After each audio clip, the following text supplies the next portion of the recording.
Hey guys, I gotta tell you about this crazy stuff that went down in our town, like something out of those old creepy stories. So picture this. It's the Middle Ages, right?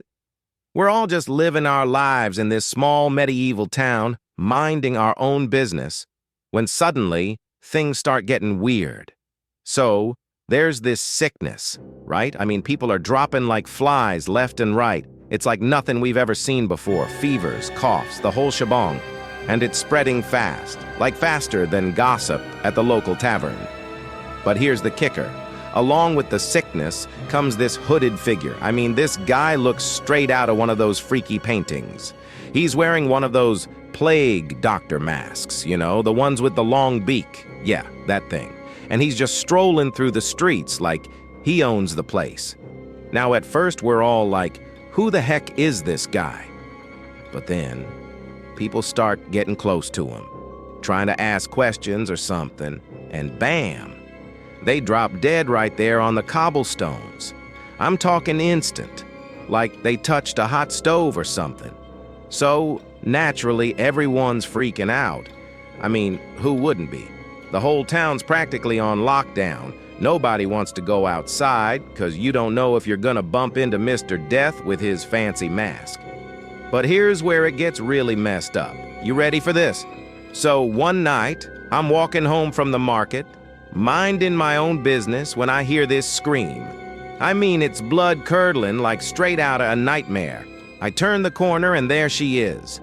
Mary, from down the road, lying there in a pool of blood, her eyes wide open like she's seen a ghost or something. And then I see it. The hooded figure standing over her, his mask staring right at me, like he knows I'm there.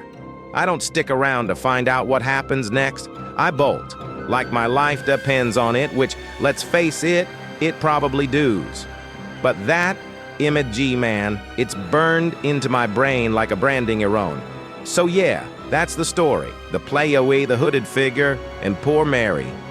And here I am, telling you all about it, hoping you don't think I'm crazy or something. But hey, truth is stranger than fiction, right? I can't shake off what happened that night. I mean, it's like something out of those old stories you hear whispered in the dark corners of the tavern. The ones that make your skin crawl and your hair stand on end. After Mary's murder, things got even crazier in our town. People were pointing fingers, accusing each other of being the hooded figure, but nobody had any real answers. It was like living in a nightmare that just wouldn't end. And the sickness, it kept spreading, relentless as a winter storm. Families torn apart, loved ones lost to the merciless grip of the plague.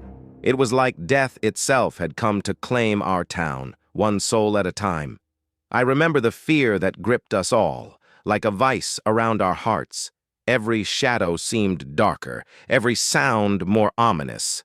We'd jump at the slightest noise, convinced that death was lurking just around the corner, waiting to claim its next victim. But amidst all the chaos and despair, there was one thing that haunted me more than anything else. The sight of Mary lying there, lifeless and broken, her blood staining the cobblestones. I couldn't shake the feeling that her death was somehow connected to the hooded figure, that there was more to his presence than met the eye. I tried to convince myself it was just my imagination running wild, that there was a rational explanation for everything that had happened. But deep down, I knew the truth. There was something dark and sinister lurking in the shadows of our town, something that defied explanation or reason. And as the days turned into weeks and the weeks into months, that truth weighed heavy on my soul, like a stone. Because no matter how hard I tried to forget, no matter how much I wished it wasn't true, I knew deep down that the hooded figure was still out there, waiting in the darkness, biding his time until he struck again.